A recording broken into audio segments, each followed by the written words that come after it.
विद्यार्थी मित्रांनो, लोकसत्ता यशस्वी भवच्या संस्कृत संपूर्ण विषयांतर्गत आज आपण आपल्या तिसऱ्या घटकाचा म्हणजेच व्याकरण विभागाचा आढावा घेणार आहोत। व्याकरण विभागाला प्रश्नपत्रिकेत सर्वाधिक म्हणजे 24 गुण आहेत। शिवाय यात गुण कमी होण्याची धास्ती आपल्याला सतत वाटतच असते, पण बारकाईने आणि सूक्ष्मपणे यातला प्रत्येक घटक समजून घेतल्यास आणि त्याचा नियोजनबद्ध सराव केल्यास व्याकरणात सुद्धा पैकीच्या पैकी गुण मिळू शकतात। प्रश्नपत्रिकेत व्याकरणावर आधारित 2 प्रश्न आहेत, प्रश्न 3 आणि प्रश्न 4, आणि या दोन्ही प्रश्नांना समान म्हणजे 12 + 12 असे 24 गुण आहेत। आपण 2 भागांमध्ये या व्याकरणाधारित प्रश्नांची चर्चा करणार आहोत। आजच्या भागात आपण प्रश्न 3 विषयी सविस्तरपणे चर्चा करूया। प्रश्न 3 अ आहे रूपे द्या।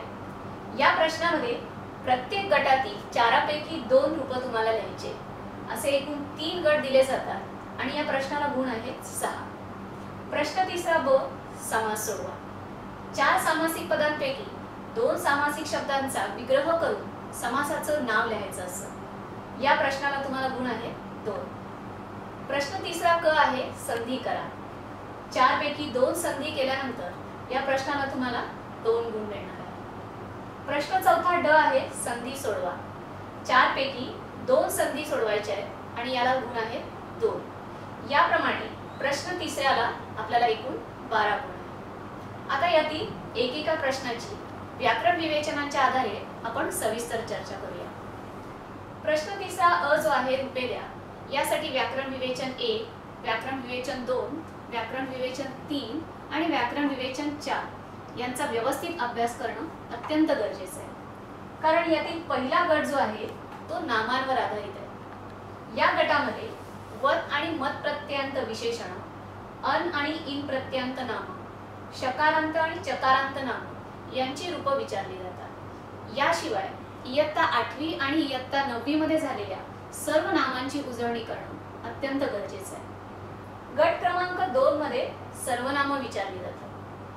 10वीच्या अभ्यासक्रमातलं अन्यथ हे विशेषण, भवत आणि इदम ही 9वीच्या अभ्यासक्रमातली सर्वनाम आणि 8वीच्या अभ्यासक्रमातील अस्मत्, युष्मत्, यत्, तत्, एतत् आणि किम या सर्वनामांची उजळणी या गटासाठी अत्यंत गरजेची आहे। गट क्रमांक 3 मध्ये व्याकरण विवेचन 2 आणि 3 मधील क्रियापदे, परोक्ष भूतकाळ, द्वितीय भविष्यकाळ, कर्मणी आणि प्रयोजक रूप, त्याचप्रमाणे पूर्वकालवाचक आणि हेत्वर्थक अव्यय विचारली जातात। पूर्वकालवाचक अव्ययांचा आणि हेत्वर्थक अव्ययांचा आपण 9वीला अभ्यास केलेलाच आहे। यावर्षी तुम्हाला त्याची उजळणी व्यवस्थितरित्या करून हा 3रा गट सोडवायचा आहे। या उत्तराची मांडणी आपण या पद्धतीने करणार आहोत। लेख तर तुमच्या समोर असेलच, लेखामध्ये या पद्धतीची मांडणी दाखवलेलीच आहे। मूळ शब्द, सूचना, रूप। पहिल्या गटात शशीन हे नाम, प्रथमा एकवचन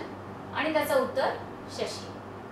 दुसरा गट सर्वनाम, अन्य पुल्लिंग, सप्तमी बहुवचन, उत्तर आहे अन्येषु। तिसरा गट ब्रू, दुसरा गण परस्मैपद, आज्ञार्थ, द्वितीय पुरुष एकवचन, उत्तर आहे ब्रूहि। या पद्धतीने तुम्ही या उत्तराची मांडणी करू शकता। त्यानंतरचा पुढचा प्रश्न आहे प्रश्न 3 ब समास सोडवा।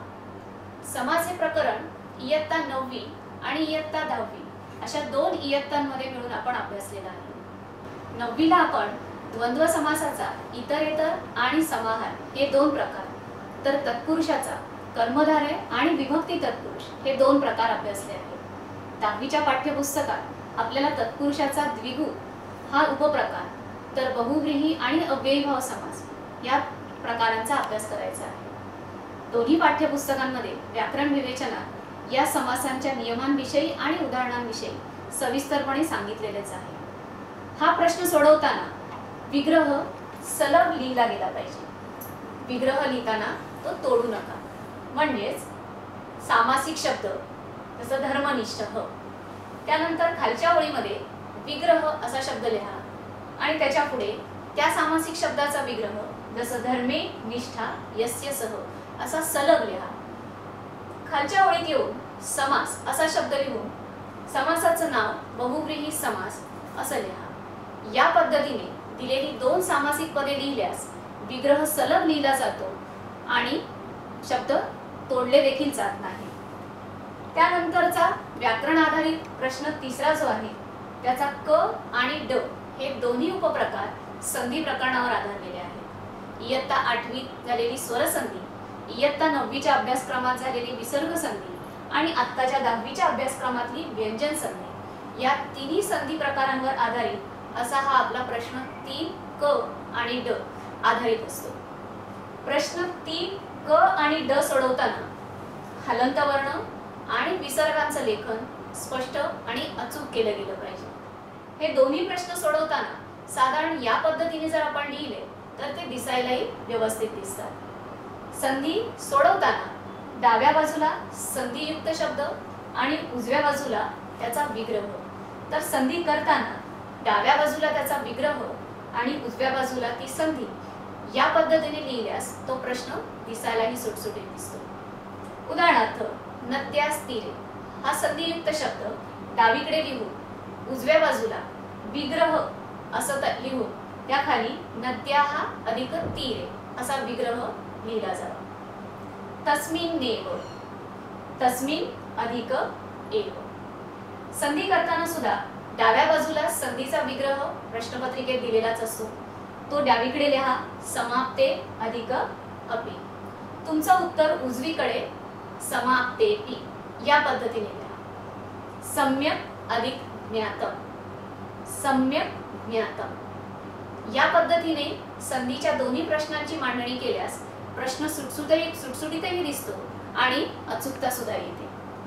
या प्रश्न 3 मध्ये आपल्याला व्याकरण विवेचन 1, 2, 3, 4, 8, 7 आणि 8 या व्याकरण विवेचनांमध्ये दिलेल्या उदाहरणांचा आणि त्याचबरोबरीने पाठाच्या स्वाध्यायाखाली दिलेल्या उदाहरणांचा सुद्धा परिपूर्ण असा सराव करायचा आहे.